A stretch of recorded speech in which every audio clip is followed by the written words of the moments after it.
কাতারে যখন দাঁড়ায় গেলেন,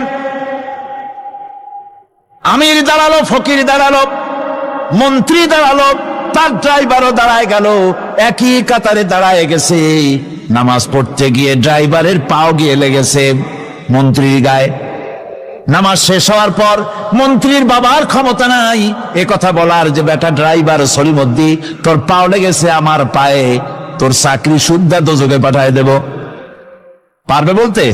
পারবে না। মিয়া মন্ত্রী সাহেব, এটা তোমার সেক্রেটারিয়েট না, এটা আল্লাহর ঘর। এটা কার ঘর? এক হি সব মে খড়ে হো গে মাহমুদ ও আয়াজ, एक ही सब में खड़े हो गए महमूद ও আয়াজ, न कोई बंदा रहा न कोई बंदा नवाज। একই কাতারে দাঁড়িয়ে গেছে সম্রাট মাহমুদ আর চাকর আয়াজ। এখন সম্রাট মাহমুদও নাই, চাকর আয়াজও নাই, সম্রাট আর চাকর দুজনই আল্লাহ পাকের গোলাম হয়ে গিয়েছিল। তুমি মসজিদে এসেছো, তুমি আল্লাহর গোলাম। কার গোলাম? আল্লাহ পাকের গোলাম। এই জিনিস শিখায় নামাজ। নামাজ শিখায় মানুষকে পাঞ্চুয়ালিটি, নিয়মানুবর্তিতা, সময়ের জ্ঞান শিখায় নামাজ। নামাজ মানুষকে কি শিখায়?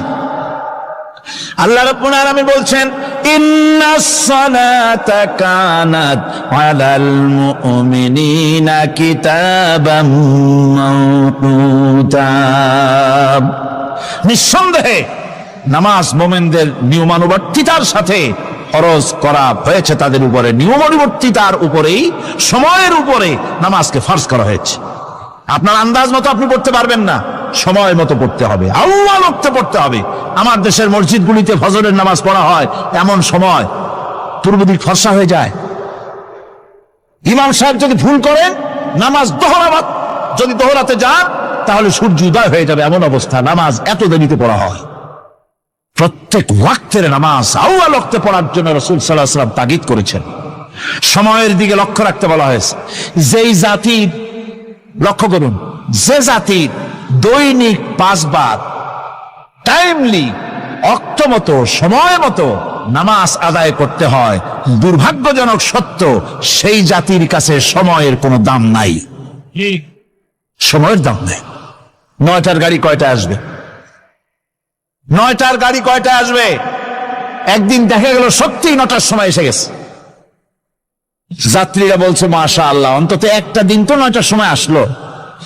স্টেশন মাস্টার বলছে না, খুশি হওয়ার কারণ নাই, আজকের না, এটা গতকালকেরটা। আমার আমেরিকার সফরের সময়, যে বাড়িতে আমি আমেরিকায় থাকি, কুইন্স এলাকায়, নিউ ইয়র্ক সিটিতে, সে বাড়িওয়ালা চাকরি করে। সে আমাকে বলল, 10টি বছর আমি একটা ট্রেনে যাতায়াত করি। সে বলছে রাত 3:45 ট্রেনটা আসে, ওই ট্রেনে চড়ে সে তার কর্মস্থলে যায়। বলল 10টা বছর আমি এখানে আছি, 10 বছরের ভিতরে এই ট্রেনটা 1 মিনিটের জন্য এদিক ওদিক করলো না, ঠিক 3:45 এসে হাজির হয়ে গেছে। ঝড় হোক, বৃষ্টি হোক, স্নো পড়ুক, বরফ পড়ুক, টাইমলি চলতেছে। দুনিয়ায় ভিন্ন জাতিরা যে উন্নতি করে, তার পেছনে সময়ের জ্ঞান তাদের অনেক বেশি আমাদের থেকে। কথা ঠিক কিনা? আমাদের সময় জ্ঞান নাই, সময়ের কোনো মূল্য আমরা দেই না। 2টার সময় মিটিং হবে, মন্ত্রী সাহেব আসেন 5টার সময়, ঠিক কিনা? বক্তৃতার জন্য সময় দেওয়া হয়েছে 20 মিনিট, নাহমাদু ওয়া নুসাল্লি আলা কইয়া সুর দিয়া 35 মিনিট গেছে নাহমাদু কইতে কইতে। সময় 20 মিনিট, তার মনেই নেই। এই যে সময়ের জ্ঞান নাই, এটা ব্যর্থতা। নামাজ মানুষকে সময়ের জ্ঞান শিখায়। কোন আলহামদুলিল্লাহ। এই সময়ের জ্ঞান আমাদেরকে শিখতে হবে। এবার আমি আপনাদের সামনে বলতে চাই, আল্লাহর নবী জনাবে মুহাম্মদ রাসূলুল্লাহ সাল্লাল্লাহু আলাইহি ওয়াসাল্লাম নামাজের ব্যাপারে কি বলছেন। এতক্ষণ তো আল্লাহর কথা শোনালাম, কার কথা শোনাইস? আমার আল্লাহর নবী বলেন, নবীকে প্রশ্ন করা হলো, ইয়া রাসূলুল্লাহ, আইয়ু শাইইন আহাব্বু ইনদাল্লাহি ফিল ইসলাম, ইসলামের মধ্যে আল্লাহর কাছে কোন জিনিসটা বেশি প্রিয়? আল্লাহর কাছে ইসলামের কোন জিনিসটা বেশি প্রিয়? হুজুর বললেন, আসসালাতু লিওয়াক্তিহা, মান তারাকা সালাতান ফালা দীন লাহু ওয়াস সালাতু ইমাদুদ্দিন। আল্লাহর কাছে সবচাইতে বেশি প্রিয় হচ্ছে নামাজ। সবচাইতে প্রিয় কি? নামাজ। ওয়াক্ত মতো নামাজ আদায় করা আল্লাহ পাকের বেশি প্রিয়। আর এই নামাজ হচ্ছে দ্বীনের খুঁটি। এটা দ্বীনের কি খুঁটি? এই যে খুঁটিগুলো আছে, খুঁটিগুলো ফালাই দিলে তারপর আপনার এই প্যান্ডেল থাকবে? থাকবে না। বিল্ডিং এর পিলার ভেঙে দেন, বিল্ডিং টিকবে? ঘরের খুঁটিগুলি উড়াই ফেলেন, ঘর টিকবে? টিকবে না। দ্বীনের খুঁটি হচ্ছে নামাজ। লা দীনা লিমান লা সালাতা লাহু। যার কাছে দ্বীন নাই, যার কাছে নামাজ নাই, তার কাছে কি নাই? দ্বীন নাই, ঈমান নাই। আল্লাহর নবী বলেছেন, ওয়ান জাবির রাদিয়াল্লাহু তাআলা আনহু قال قال رسول الله صلى الله عليه وسلم بين العبد وبين الكفر ترك الصلاة। আল্লাহ পাকের নবী বলেন, আল্লাহর বান্দার মুমিন, আল্লাহর বান্দার কাফের, দুইজনের মধ্যে পার্থক্য হলো যে ব্যক্তি নামাজ পড়ে সে আল্লাহর গোলাম, যে নামাজ পড়ে না সে কাফের হয়ে গেল। যে নামাজ পড়লো না সে কাফের হয়ে গেল। মান তারাকা সালাতান মুতাআম্মিদান ফাকাদ কাফারা। যে ব্যক্তি ইচ্ছে করে নামাজ ছেড়ে দিল সে কাফের হয়ে গেল। বলেন নাউযুবিল্লাহি মিন যালিক। এই জন্য নামাজ আদায় করা বাধ্যতামূলক প্রত্যেকটি মুসলমানের জন্য। রাসূল করিম সাল্লাল্লাহু আলাইহি সাল্লাম একটা দৃষ্টান্ত দিয়েছেন। কারো বাড়ির সামনে যদি একটা নাহার থাকে, একটা পুকুর থাকে, একটা খাল থাকে প্রবাহিত, এতে যদি ওই বাড়িওয়ালা দৈনিক 5 বার গোসল করে তাহলে তার গায়ে কি কোনো ময়লা থাকে? হুজুর, সাহাবীরা বললেন না হুজুর, থাকে না। হুজুর বললেন এটাই হলো নামাজের দৃষ্টান্ত। 5 ওয়াক্ত নামাজ যে আদায় করবে সে গুনাহ থেকে আল্লাহ পাক তাকে পবিত্র করে দিবেন। সুবহানাল্লাহি বিহামদিহি। আমার ভাইরা, নামাজ পড়লে পরে এক জুমা থেকে আর এক জুমা পর্যন্ত মানুষ যে সমস্ত গুনাহ করে, কবিরা গুনাহগুলি বাদে, শিরক আর কবিরা গুনাহগুলি বাদে যত গুনাহ আছে তার কাফারা হয়ে যায়। নামাজ যে সঠিকভাবে আদায় করবে। এই নামাজটা একটা কঠিন কাজ। নামাজটা কি কাজ? কে বলতেছেন কথা? আল্লাহ পাক। ওয়া ইন্নাহা লাকাবীরাতুন ইল্লা আলাল খাশিঈন। নামাজ একটা ভারী জিনিস, একটা কঠিন জিনিস। কাদের জন্য কঠিন নয়? যারা নাকি আল্লাহ পাককে ভয় করে। الذين يظنون أنهم ملاقو ربهم وأنهم إليه راجعون। যারা নাকি একথা মনের ভিতরে ধারণা করে যে আল্লাহ রাব্বুল আলামিনের দরবারে আমার হাজির হওয়া লাগবে, মোলাকাত করা লাগবে, এই চিন্তা যারা করে তাদের জন্য নামাজ মোটেই কষ্টকর নয়, নামাজ মোটেই তাদের জন্য অসহনীয় নয়, বোঝা নয়, ভার নয়। তারা নামাজ আদায় ঠিকই করবে।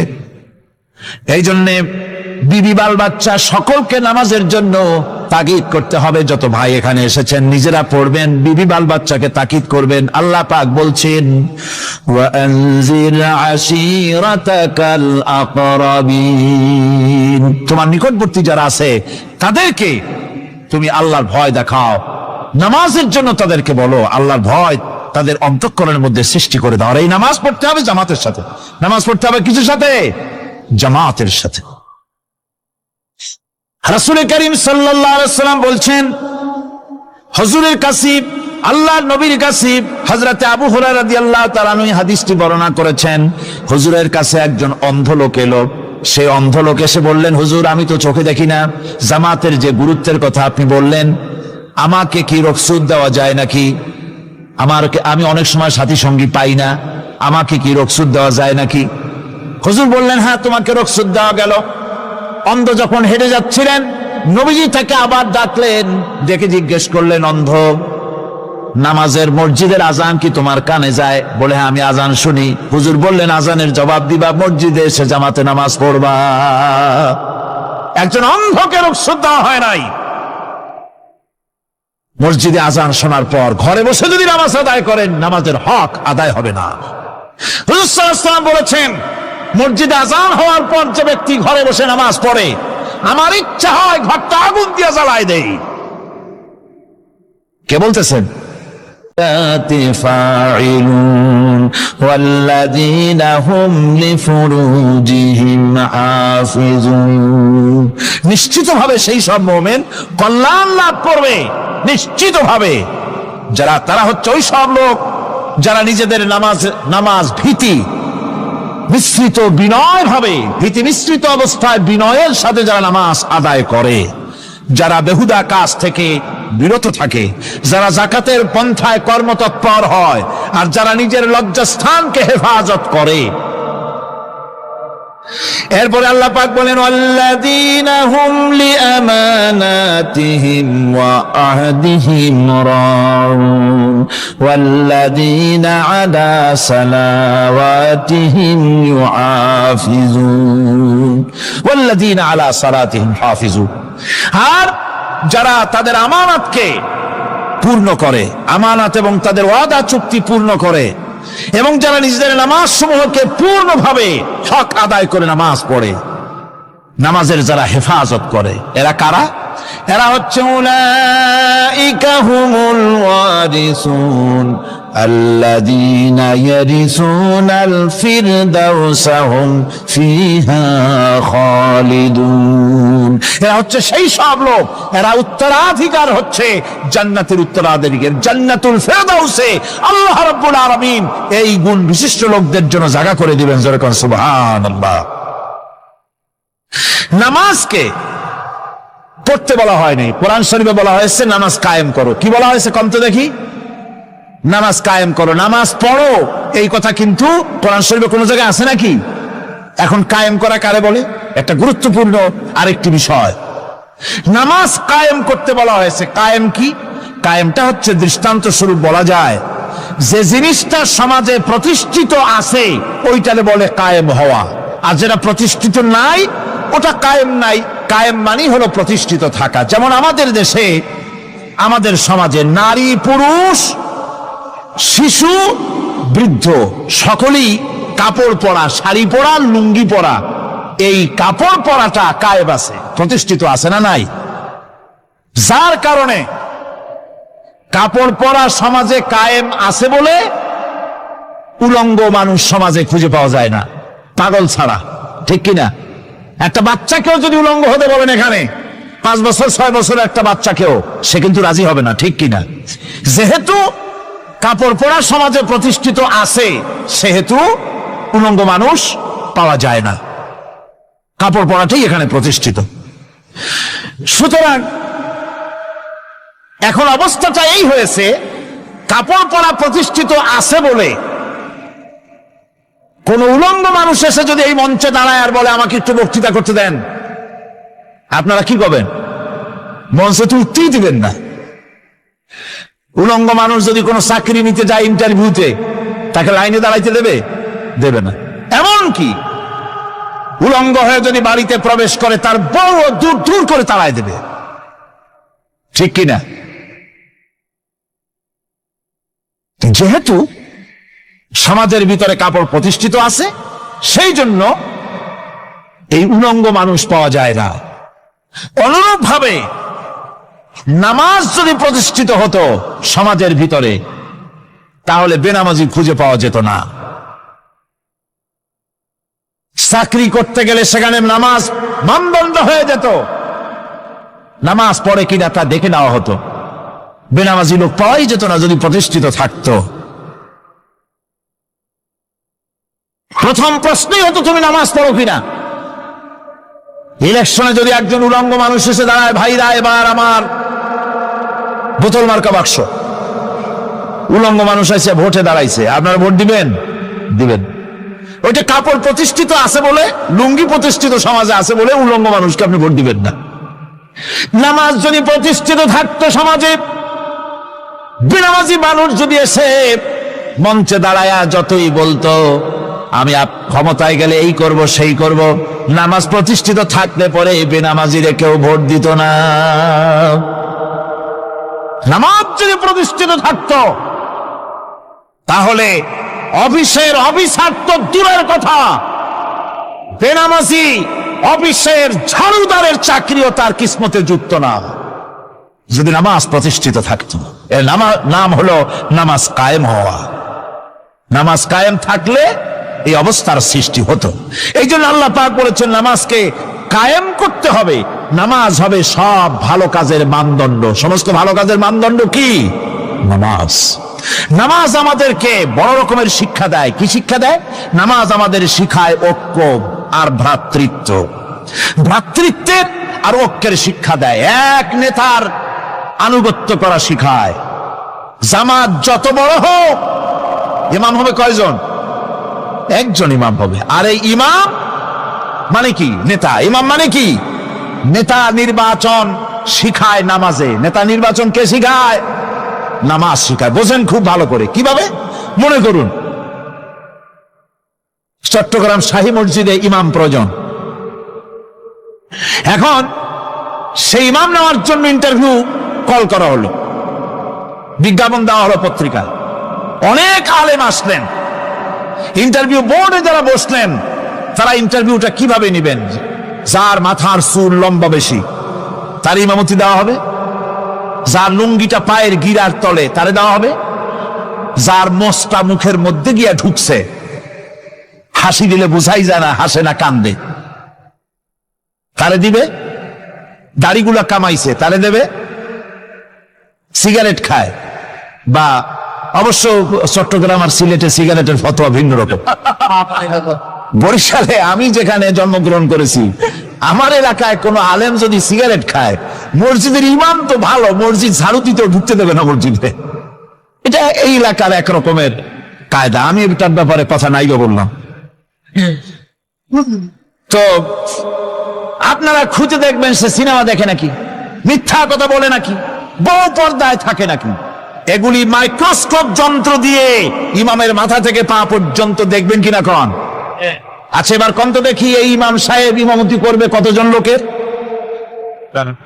500, 1000। শাহী মসজিদে ধরেন 5000 লোক হইল। 5000 লোক, 5000 লোকের ইমাম নির্বাচনের সময় পা থেকে শুরু করে মাথা পর্যন্ত দেখেন, এমনকি বউ পর্যন্ত। বৌমনি আনিয়ে দেখেন না, পর্দায় থাকে কিনা এইটা আপনারা দেখেন, ঠিক কিনা? এ খবরটা নেন। 5000 লোকের একটা ইমাম বানাতে গিয়ে মাইক্রোস্কোপ যন্ত্র দিয়ে দেখেন মোষ কেমন, দাড়ি কেমন, চুল কেমন, পাও কেমন, হাত কেমন, হাতে নখ লম্বা কিনা, দাঁতে ছাতা কিনা, বউ পর্দায় থাকে কিনা, মিথ্যা কথা কয় কিনা, এত দেখেন। আর যখন নির্বাচন আসে তখন 2.5 থেকে 3 লক্ষ মানুষের জন্য একজন এমপি নির্বাচিত হয়। সেই ইমামকে বাছাই করার জন্য নামাজ পড়ে কিনা, জিনাকার কিনা, মদখোর কিনা, সুদখোর কিনা, ঘুষখোর কিনা, বদমাশ কিনা বাছাই করা হয় না।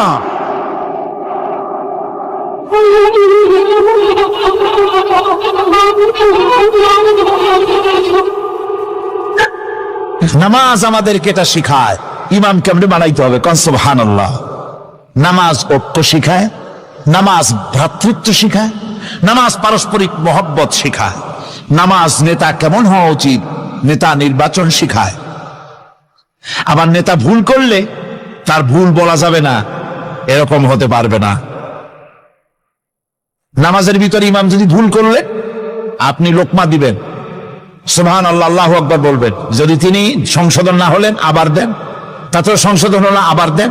3 বার লোকমা দেওয়ার পর যদি ভুল সংশোধন না করে নামাজ ছেড়ে দেন, ইমামকে বের করে দেন, নতুন ইমাম নিয়োগ করেন। যারা ক্ষমতায় যাবে, আপনি রাষ্ট্রের ইমাম যারে বানাবেন, সেই রাষ্ট্রীয় ইমাম যদি জনগণের ইচ্ছার বিরুদ্ধে যদি চলে, 1 বার লোকমান দেন, 2 বার লোকমান দেন, 3 বার দেন, তারপরেও যদি না নামে, ঘর ধরে নামে না। নামাজ আপনাকে নেতা নির্বাচন, নেতাকে প্রতিষ্ঠিত রাখা, নেতার আনুগত্য আপনাকে শেখায়। নামাজ লাইন সোজা করে দাঁড়াতে হবে। লাইন যদি বাঁকা করেন আপনার কলিজাটা ওরকম বাঁকা হয়ে যাবে। নাউযুবিল্লাহ। নামাজের কাতারে যার কারণে নামাজের কাতার বাঁকা হবে, পুরা কাতারের জন্য আল্লাহর কাছে ওই লোকটা দায়ী হয়ে যাবে। নামাজ শৃঙ্খলা শিখায়। সুবহানাল্লাহ কইতে ইচ্ছা করে না? নামাজ শৃঙ্খলা শিখায়, শৃঙ্খলা বোধ শিখায়, সোজা হয়ে দাঁড়ায়। তারপরে ঐক্য এবং মহব্বত শিখায়।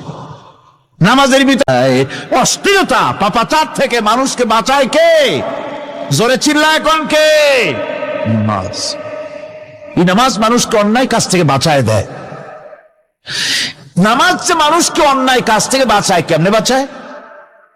আমরা যে নামাজ পড়ি, এই নামাজে তো আমাদেরকে অন্যায় কাজ থেকে বাঁচাইতে পারে না। নামাজি বহুত মানুষ আছে অন্যায় করে, করে কিনা কন? না করে না? করে। নামাজি অথচ অন্যায় করে। আর আল্লাহ বলছেন নামাজিকে, নামাজ তাকে অশ্লীলতা থেকে ফিরায়। তাহলে কথা কারটা ঠিক? আল্লাহটা। জোরে বলেন কারটা ঠিক? অবশ্যই আমার আল্লাহর কথা হক। আমি ভুল করছি যেন, আমি যেন কোথাও ভুল করতেছি, সামথিং ইজ রং, কোথাও যেন আমরা ভুল করে বসতেছি, সেই ভুলটা কি আমরা আবিষ্কার করতে চেষ্টা করবো ইনশাআল্লাহ। প্রথম যে কথাটা সেটা হচ্ছে এই যে আমরা যা নামাজে পড়ি আমরা তা বুঝি না। কথা ঠিক কিনা? আমি যদি এখন প্রশ্ন করি সামি আল্লাহু লিমান হামিদা অর্থ কি, কন? ফার্স্ট ডিভিশনে কয়েকটা লেটার নিয়ে ফেল করবেন এরকম লোক আছেন না নাই? সুবহান রাব্বিয়াল আলা অর্থ কি জানি না। সুবহান রাব্বিয়াল আযীমের অর্থ কি জানি না। দোয়ার কুনুত অর্থ কি জানি না। তাশাহুদ অর্থ কি জানি না। সূরা ফাতিহার অর্থ কি জানি না। এমন কি উযুর মধ্যে কয়টা ফরজ তা অনেকের জানা নাই। কথা কি বেশি বললাম না ঠিক বলছি? একজনে জিজ্ঞেস করলো, মিয়া উযুতে কয় ফরজ? কয় হুজুর কি মনে করেন এটা বুঝি জানি না, এটা তো সাধারণ ব্যাপার, বলেন না কয় ফরজ? কয় উযুতে তো 17 ফরজ। কি কি? কয় হাত ধোয়া, পাও ধোয়া, মুখ ধোয়া, নাক ধোয়া, চোখ ধোয়া, জিহ্বা ধোয়া, মাথা ধোয়া। বলতে বলতে গুনে দেখা গেল প্রায় 19টার মতো বলছে। বলা হলো, মিয়া বললেন আপনি উযুতে ফরজ 17টা, কইলেন আপনি 19টা। কয় হুজুর জানি আরো, বলি না আপনাদের ভয়তে। উযু জানে না, নামাজ জানে না, তাকে এই নামাজ কেমনে ফিরাবে অন্যায় কাজ থেকে? কথা বুঝতে পেরেছেন? নামাজে আল্লাহু আকবার বললাম, এরপরে সানা পড়লাম, তারপরে সূরা ফাতিহা পড়লাম। সূরা ফাতিহার ভেতরে যে সমস্ত কথাগুলি বললাম সেই কথাগুলি বুঝি না, কি বলেছি তাও জানি না। এরপরে সুবহান রাব্বিয়াল আলা বলেছি, সুবহান রাব্বিয়াল আযীম বলেছি, সামি আল্লাহু লিমান হামিদা বলেছি, অর্থ কি জানি না। আল্লাহ তা শুনতে পান, যে ব্যক্তি আল্লাহর প্রশংসা করেন তিনি তা শুনতে পান। নামাজের মধ্যে আইডিয়া দেওয়া হচ্ছে, তুমি যে আল্লাহর জন্য নামাজ পড়তেছো, প্রশংসা করতেছো, এটা এমন নয় যে আল্লাহ পাক দেখছেন না বা শুনতেছেন না। তুমি যা বলতেছো, প্রশংসা করতেছো, আল্লাহ পাক তা শুনতে পাচ্ছেন। সামি আল্লাহু লিমান হামিদা। সুবহান রাব্বিয়াল আলা, আমি মহান সর্বশ্রেষ্ঠ আল্লাহ রাব্বুল আলামিনের পবিত্রতা ঘোষণা করছি, আমি তার প্রশংসা করছি। সূরা ফাতিহার কি আমরা বলি আপনারা ব্যাখ্যা দেখে বুঝে নিন, সেগুলি আমি এখানে বলে বাকি কথা সব শেষ করতে পারবো না। নামাজে কি পড়েন সেটা যদি জানতেন, অবশ্যই আল্লাহ রাব্বুল আলামিনের কথা কার্যকরী হয়ে যেত। ইন্নাস সালাতা তানহা আনিল ফাহশাই ওয়াল মুনকার। নামাজ মানুষকে পাপের কাজ, অশ্লীলতা থেকে ফিরাতে পারে। আল্লাহ ইন্না বসায়ছেন, নিশ্চয়ই, বেশক, অবশ্যই নামাজ পাপ থেকে ফিরাবে। কিন্তু কেমনে ফিরাবে নামাজ তো বুঝি না। নামাজ তো বুঝি না, খালি সেজদা দেয় জনমের মতো। আর সেজদা কি? নামাজে যদি দেখে ইমাম দেরি করতেছে, আত্তাহিয়াত পড়তে দেরি হয়ে যাচ্ছে, পিছন থেকে সিগন্যাল মারে, ঠিক কিনা? বেয়াদব, বেয়াদব। তোমার নামাজ, তোমার আত্তাহিয়াত আগে শেষ হয়েছে, তাতে কি হয়েছে? চুপ করে বসে থাকো। ইমামকে কাশি দিয়া সতর্ক করার অধিকার তোমার নাই। যদি ইমামকে সতর্ক করার জন্য কাশি দিয়ে থাকো, তোমার নামাজ ফাসেদ হয়ে যাবে। এটা ফাজলামি করার জায়গা না, এটা নামাজ। এর নাম কি? ধীরে সুস্থে নামাজ পড়তে হবে। অনেকে মসজিদটারে মনে করে জেলখানা, ঢুকতে যত দেরি, বেরোতে পারলে যেন বাসে যান ছটফট করে। সিনেমার মধ্যে গিয়ে ঘন্টার পর ঘন্টা বসে থাকে, খারাপ লাগে না? মসজিদে কেরাত যদি একটু লম্বা পড়ে, পিছনে বসে খালি কি যে করে, মনে মনে বলতে থাকে যে ইমাম এমন কাঁচা ছাড়া ছাড়ি না। আর গান যখন শোনে, শুনতেই থাকে, কত মজা, ঘুম আসে না। নাউজুবিল্লাহ। সুতরাং নামাজে কি পড়েন সেটা আপনাকে বুঝতে হবে।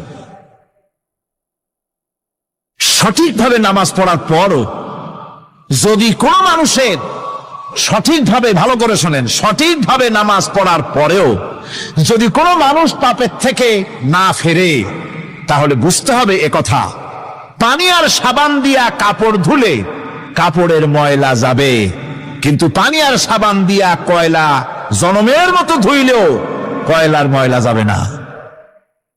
কথা বুঝে আসছে? এর থেকে আর উত্তম দৃষ্টান্ত আমার কাছে নাই। নামাজ পড়ার পরেও যদি চরিত্র ভালো না হয়, বুঝতে হবে নামাজ হচ্ছে না, কাঙ্ক্ষিত মানের নামাজ আদায় হচ্ছে না।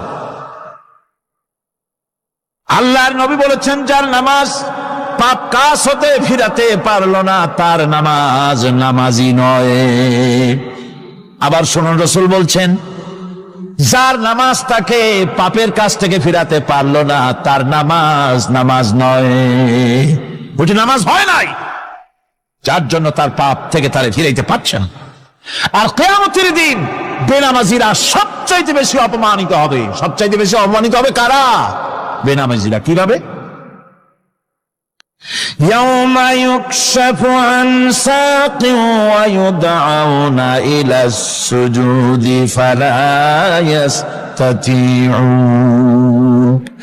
সেদিন কঠিন সময় আল্লাহ রাব্বুল আলামিন লোকদেরকে সিজদা করার জন্য বলবেন, কিন্তু যারা বেনামাজি ছিল দুনিয়ায়, তারা সিজদা দিতে পারবে না। বলেন নাউযুবিল্লাহ। অবস্থাটা কি হবে?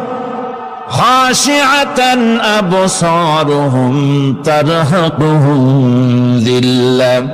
তাদের দৃষ্টি নিচু হবে, লাঞ্ছনা এবং অপমান তাদের উপরে চেপে বসবে, সিজদা দিতে পারবে না। আল্লাহ আমাদেরকে ক্ষমা করুন। কিয়ামতের দিন হযরত আদম আলাইহিস সালাম থেকে শুরু করে পৃথিবীর সমস্ত মানুষের সামনে আল্লাহ রাব্বুল আলামিন সিজদা করার জন্য অর্ডার করবেন। যারা নাকি বেনামাজি, ওরা আল্লাহর দরবারে সেদিন সিজদা দিতে পারবে না, লাঞ্ছিত অপমানিত হবে। যারা কন নাউযুবিল্লাহ।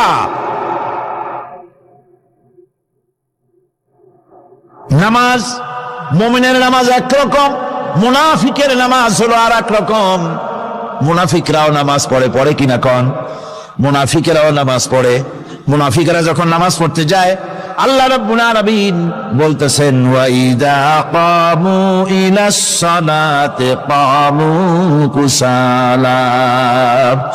মুনাফিকেরা যখন নামাজ পড়তে দাঁড়ায়, নামাজে আসে ঠিক তারা, কিন্তু নামাজের জন্য দাঁড়ায় খুব শৈথিল্য ভারে, শৈথিল্য ভাবে দাঁড়ায়, কাহিলি, সুস্তি, এ জায়গা চুলকায়, পায়জামা ধরে টান দেয়, টুপিটা ঘুরে আয়, এদিক ওদিক তাকায়। মুনাফিকের নামাজ দেখলেই ঠিক পাওয়া যায় যে বেটা মুনাফিক। এইভাবে সে দাঁড়ায়। তার নামাজটা কি জন্য? ইউরাউনান নাসা ওয়া লা ইয়াযকুরুনাল্লাহা ইল্লা কালিলা। তাদের নামাজ হচ্ছে মানুষকে দেখাবার নামাজ।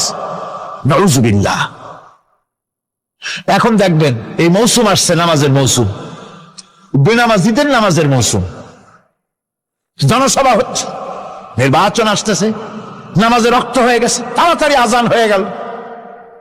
টুপি না থাকলে রুমাল একটা মাথায় দিল, উজু আছে কিনা আছে, আল্লাহু আকবার, যা আছে কপালে হয়ে যাক। মানুষকে দেখাবার জন্য এরা নামাজ পড়ে। এরা আল্লাহর শরণার্থে নামাজ খুব কম লোকই করে। এরা হচ্ছে মুনাফিক। দুনিয়া এবং আখিরাতে কল্যাণের জন্য একমাত্র মাধ্যম হচ্ছে নামাজ। দুনিয়াও যদি কল্যাণ চাই, আখিরাতেও যদি কল্যাণ চাই, তাহলে এর জন্য কি করতে হবে? কি করতে হবে? আমার কথা নয়, আল্লাহ রাব্বুল আলামিনের কথা শুনুন। রব্বুল আলামিন বলেন, ক্বাদ আফলাহাল মুমিনুন আল্লাযীনা হুম ফি সালাতিহিম খাশিউন ওয়াল্লাযীনা হুম লিয-যাকাতি। ইয়া আইয়ুহাল্লাযীনা আমানু হাল আদুল্লুকুম আলা তিজারাতিন তুনজিকুম মিন আযাবিন আলিম। এমন একটা ব্যবসার কথা কি বলবো না যে ব্যবসায় তোমাদেরকে জাহান্নামের আযাব থেকে বাঁচায় দেবে। তার প্রথম কাজই হলো আল্লাহর প্রতি ঈমান আনা। ঈমান আনলে পরে এই সমস্ত গুণ তৈরি হয়ে যায়। আর ঈমানে সবচাইতে উপকৃত হয় সমাজের লোকেরা, রাষ্ট্রের লোকেরা, পরিবারের লোকেরা, দেশের মানুষ উপকৃত হয় মুমিনদের দিয়ে ঈমানের কারণে। তার কারণ হলো একজন মুমিন, একজন ব্যক্তি যখন ঈমানদার হয়, মুমিন হয়ে যায়, আল্লাহর প্রতি যখন প্রগাঢ় বিশ্বাস তার এসে যায়, তখন সেই ব্যক্তি নৈতিকতার মান তার বেড়ে যায়। জোরে বলেন সুবহানাল্লাহ। নৈতিক চরিত্রের উপরে সে প্রতিষ্ঠিত হয়, সে মিথ্যা বলতে সাহস পায় না। মুমিন ব্যক্তি মিথ্যা বলতে সাহস পায়? পায় না। কেন পায় না? মিথ্যা বলতে সাহস পায় না, ঠকাতে সাহস পায় না, ওজনে কম দিতে সাহস পায় না, শয়তানি বদমাশি করতে সাহস পায় না। তার কারণ হলো আল্লাহ পাক বলে দিয়েছেন, মুমিন কোরআনের ভিতরে পড়েছে, ইয ইয়াতালাক্কাল মুতালাক্কিয়ানি আনিল ইয়ামিনি ওয়া আনিশ শিমালি কাঈদ। দুজন নিয়ন্ত্রণকারী ফেরেশতা তোমার ডানে এবং বামে বসে বসে তোমাকে নিয়ন্ত্রণ করছে। কোথায় যাও, কি করো, এই ফেরেশতারা বসে বসে সব দেখতেছে। মা ইয়ালফিযু মিন কাওলিন ইল্লা লাদাইহি রাকীবুন আতীদ। মানুষ এমন কোনো কথা বলে না যা ফেরেশতারা রেকর্ড না করে, সব রেকর্ড হয়ে যায়। তাই মুমিন ব্যক্তি দায়িত্বহীন কথা বলতে পারে না। মুমিন ব্যক্তির চরিত্র ভালো হয়ে যায়, সে যে কথা বলে বুঝে শুনে কথা বলে, সে যে ওয়াদা করে বুঝে শুনে ওয়াদা করে। যেহেতু সবকিছুর জবাব কিয়ামতে দিতে হবে। কোথায় দিতে হবে? কোথায় দিতে হবে? কিয়ামতে আল্লাহর দরবারে জবাব দিতে হবে। মহান আল্লাহ রাব্বুল আলামিন বলেছেন, ওয়ালাকাদ খালাকনাল ইনসানা ওয়া না'লামু মা তুওয়াসবিসু বিহি নাফসু। মানুষ সৃষ্টি করেছি আমি, তার অন্তঃকরণের ভিতরে ওয়াসওয়াসা কি হয় আমি জানি। এই জন্য মুমিনেরা মনের ভিতরে কোনো খারাপ কল্পনাও করতে পারে না। খারাপ কল্পনা করলেও তার হিসাব দেওয়া লাগবে আল্লাহর কাছে। কার কাছে? ওয়াইন তুবদু মিন আনফুসিকুম আও তুখফুহু ইউহাসিবুকুম বিহিল্লাহ। আল্লাহ বলেন, মনের মধ্যে যে সব কল্পনা করো তা প্রকাশ করো আর গোপন রাখো, ওইটার হিসাব নেব আমি আল্লাহ পাক। কিয়ামতের দিন আমার কাছে হিসাব দিতে হবে। বন্ধুগণ, এই জন্য মুমিন যারা, মুমিনদের চরিত্র প্রতিষ্ঠিত হয়, মুমিনদের ধারণা থাকে যেখানেই যাই না কেন, যেখানেই বসি না কেন, সেখানেই আল্লাহ, আল্লাহ ছাড়া কোনো জায়গা নাই। আছে নাকি?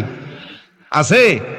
আল্লাহ পাক বলেন, মা ইয়াকুনু মিন নাজওয়া সালাসাতিন ইল্লা হুয়া রাবিউহুম। তোমরা যেখানে তিনজন মিলে পরামর্শ করো, মনে রেখো তিনজন নও, ওখানে চতুর্থ সত্তা আমি রব্বুল আলামিন তোমাদের কাছে আছি। সব শুনি আর দেখি। পাঁচজন যেখানে হও সেখানে আমি ষষ্ঠ। এর থেকে যদি কম হও, এর থেকে যদি বেশিও হও, বান্দারে তুমি আছো যেখানে আমি আল্লাহ আছি সেখানে। আমি আমার ভাষায় কথাটা এভাবে বলি, এই জমিনটা যদি কাগজ হয় আর আমার নাকটার কপালটা যদি কলম হয়, তাহলে আমি যে গোলাম দৈনিক 5 বার আমার নাক আর কপাল দিয়া জমিন নামক কাগজের উপরে, দাস খতের উপরে দৈনিক 5 বার নাক আর কপাল দিয়া সই করে দেই, আল্লাহ আমি তোমার গোলাম আর কারো গোলাম নই,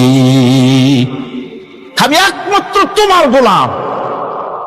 ঘুমের থেকে উঠে সেজদা দিয়ে বলি, দুপুরের সময় কাজ ফলাইয়া আর একবার বলি, বিকেল আসার আগে আসরে আর একবার বলি, দিন যখন শেষ হয় আর একবার বলি, রাতে যখন শুতে যাই আর একবার সেজদা দিয়া ঘোষণা করি, মাবুদ আমি তোমার গোলাম। সুবহানাল্লাহ। নামাজ হচ্ছে ইসলামের গণ্ডির মধ্যে প্রবেশের প্রমাণ। কোরআনে কারীম বলছে, ফাইন তাবু ওয়া আকামুস সালাতা ওয়া আতাউজ যাকাতা ফাইখওয়ানুকুম ফিদ্দীন। সূরা তওবা এসেছে, তারা যদি তওবা করে আর নামাজ কায়েম করে, যাকাত যদি আদায় করে, তাহলে এখন তোমাদের সে দিনী ভাই, এখন ভাই হয়ে গেল। একটু আগে ছিল কাফের মুশরিক, এখন তোমার দিনী ভাই। দিনের গণ্ডির মধ্যে প্রবেশ করা, কলেমা পড়ার সাথে সাথেই নামাজ। নামাজ হচ্ছে দিনের প্রধান গেট, দিনের প্রধান তোরণ। দিনের মধ্যে প্রবেশ করার জন্য এই গেট দিয়ে প্রবেশ করতে হবে। সুতরাং এই নামাজের এতই গুরুত্ব দেওয়া হয়েছে। ইসলাম যদি ক্ষমতায় আসে, আল্লাহ যেন এনে দেন, জোরে কোন আমিন। ইসলাম যদি ক্ষমতায় এসে যায়, রব্বুল আলামিন তাফসীরে মাহফিল, কোরআন সামনে নিয়ে আশা করে তোমার দরবারে দোয়া করি, এই বিশাল জনসমুদ্রের দোয়া কবুল করো মাবুদ গো, এই বাংলাদেশকে ইসলামের দেশ বানাইয়া দাও। দেশটা যদি ইসলামের হয়ে যায়, আইন যদি আল্লাহর হয়, শাসন যদি সৎ লোকেরা করে, রব্বুল আলামিন কোরআন শরীফে বলেন, তাহলে তারা 4টা কাজ করবে। আল্লাযীনা মাক্কান্নাহুম ফিল আরদ আকামুস সালাতা ওয়া আতাউজ যাকাত ওয়া আমারু বিল মারুফি ওয়া নাহাউ আনিল মুনকার। মুমিনরা ক্ষমতায় এসে প্রথম যে কাজটা করবে, প্রথমে ক্ষমতা এসেই নামাজ বাধ্যতামূলক করবে। প্রথম কি? ওয়াজ নসিহতে অনুরোধ করা হবে না, বাবাজিরা আল্লাহর রাস্তায় নামাজটা পড়ে না। রেডিও এবং টেলিভিশনের মাধ্যমে রাষ্ট্রপ্রধান অর্ডার করে দিবেন, আজ থেকে বাংলাদেশের 12 কোটি তাওহীদি জনতা, নারী পুরুষ যারা আকেল বালিগ, সকলের জন্য নামাজ বাধ্যতামূলক, নামাজ পড়তেই হবে। এটা অর্ডার। বেলা যখন 1টা বেজে যাবে, বেলা যখন 1টা বাজবে, সমস্ত মসজিদে আজান শুরু হয়ে যাবে। আজানের সাথে সাথে অফিস, আদালত, কল কারখানা, ক্ষেত খামার, শিক্ষাঙ্গন সব ডেডলক হয়ে যাবে। আধা ঘন্টার জন্য বন্ধ হয়ে যাবে। যারা মুসলমান অফিসে, কলেজে, ইউনিভার্সিটিতে, সর্বত্র তারা নামাজের জন্য প্রস্তুতি নেবেন। আধা ঘন্টার ভিতরে নামাজ আর খানা সেরে আবার কলেজ চলবে, বিশ্ববিদ্যালয় চলবে, কল চলবে, কারখানা চলবে, ক্যান্টনমেন্ট চলবে, সেক্রেটারিয়েট চলবে, সব আপন গতিতে চলতে থাকবে। আল্লাহর রহমত, বরকত আকাশ ফেরে নাজিল হয়ে যাবে। আর এই অর্ডার যে দেওয়া হবে, নামাজ পড়বেন, নামাজ পড়বেন সেখানে। থানায় যখন আজান হবে, থানায় আজান হয়ে গেছে, থানার স্টাফ, পুলিশ যারা আছে জামাতে খাড়া হয়ে যাবে, ইমামতি করবেন ওসি সাহেব। এসপির অফিসে এসপি সাহেব ইমামতি করবেন, ডিসি সাহেব তার অফিসে ইমামতি করবেন, মন্ত্রী সেক্রেটারিয়েট ইমামতি করবেন, প্রেসিডেন্ট বঙ্গভবনে ইমামতি করবেন, বিশ্ববিদ্যালয়ের ভাইস চ্যান্সেলরের ইমামতিতে সে জায়গার মুসলমান ছাত্র ছাত্রী, শিক্ষক শিক্ষয়িত্রী এক জামাতে নামাজ আদায় করবে। এই যদি হয় চিত্র দেশের, অপরাধ থাকবে। থানায় ওসি সাহেব নিজেই যদি জামাতের ইমামতি করেন, এইভাবে নামাজ আদায় করেন, পুলিশদের নিয়ে জামাতে ঘুষ আর খাবে তারা? এসপি সাহেবের অফিসে, ডিসি সাহেবের অফিসে মন্ত্রীরা যদি এভাবে নামাজ কায়েম করে, তাহলে কি অন্যায় অপরাধ কিছু থাকবে সমাজে? থাকবে না। সুতরাং নামাজ বাধ্যতামূলক করে দেওয়া হবে। নামাজ বাধ্যতামূলক, সকলকে নামাজ পড়তে হবে। নামাজ হচ্ছে অপকর্মের প্রতিবন্ধক। নামাজ পড়লে অন্যায় কাজ থেকে বাঁচার পর, অন্যায় থেকে বাঁচাই কিসে? নামাজ। আল্লাহ রাব্বুল আলামিন বলেন, উতলু মা উহিয়া ইলাইকা মিনাল কিতাবি ওয়া আকিমিস সালাম ইন্নাস সালাতা তানহা আনিল ফাহশাই ওয়াল মুনকার। হে নবী, এই কিতাব তেলাওয়াত করো, যা তোমার প্রতি অবতীর্ণ করা হয়েছে, এই কিতাব তেলাওয়াত করো আর নামাজকে প্রতিষ্ঠা করো। নিঃসন্দেহে নামাজ মানুষকে পাপাচার থেকে বাঁচায়া দেয়।